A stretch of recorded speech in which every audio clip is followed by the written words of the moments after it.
ఫిబ్రవరి 14వ తేదీన తిరుమలలో స్వామివారిని మొత్తం 64,527 మంది భక్తులు దర్శనం చేసుకున్నారు.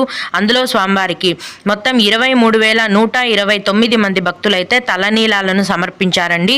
నిన్నటి రోజున తిరుమలలోని శ్రీవారి హుండీ యొక్క ఆదాయం అనేది 3,70,00,000 రూపాయలు. రోజులాగే ఈరోజు కూడా ఎటువంటి దర్శనం టికెట్లు లేకుండా నేరుగా భక్తులను ఫ్రీ దర్శనానికి అనుమతిస్తున్నారండి. ఈ విధంగా టికెట్స్ లేకుండా నేరుగా వెళ్లే ఫ్రీ దర్శనానికి ఈరోజు దాదాపుగా 8 గంటల సమయం అనేది పడుతోంది.